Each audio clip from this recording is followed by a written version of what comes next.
Okay, we found a power brick. Oh, Leaf, look at that, dude. Look at that.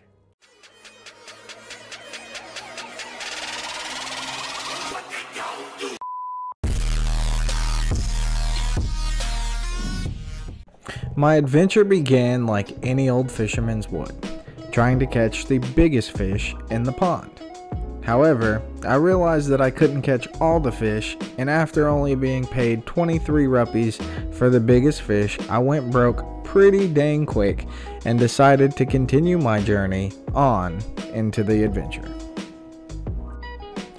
The next portion of my adventure leads me into Gopanga Swamp, where I took Bow Wow through the swamp to see what was on the other side. After sicking Bow Wow on a few man-eating monstrosities, we finally found a dungeon door. Once we got into the dungeon, there were many failed attempts to get into the door, till I came up with the bright idea to use magic powder to light the flame and get us in to the door.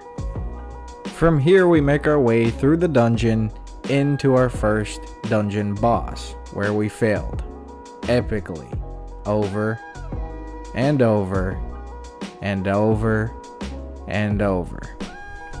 But after a few failed attempts and a very courageous battle, we finally figured out the boss pattern and was able to defeat him, leading us on to our next part of the adventure, which is personally my favorite. From there we found another dungeon door that led us into a dark room with ghosts. Now if that's not scary enough, we couldn't figure out how to defeat these ghosts. I fought with them back and forth, on and on, resetting them until I remembered my magic powder, and scared them into the light, which triggered our treasure chest. And, of course, to our surprise, we opened the chest to find the one and only power bracelet. That's right, guys, we found it.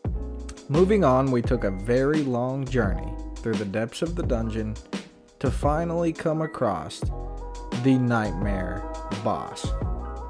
It suddenly went from dodging fireballs into using our traveler's sword, and then finally getting to use our newly found power bracelet to throw him up against the wall and break the urn that he was in. Lastly, after getting him down to his final form and a few rounds of Ring Around the Rosie, we finally defeated the Nightmare boss, which in turn was very courteous and ended up giving us an entire heart container, which we were very grateful for, because those are hard to come by, if you know what I mean. We piddled around in the dungeon a little while longer until we came across the conch horn, which is the second key instrument in awakening the windfish and internally getting us off the island. Not only were we grateful for that, but the teleportation back to the beginning of the dungeon, because that was a long, treacherous journey. Here we are coming out of the dungeon.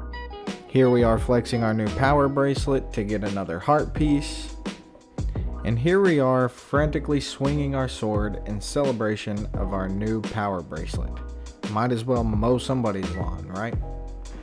And this is where our journey ends, but follow me for many more to come. This has been Zelda, Link's Awakening, and I'll see you on the next video.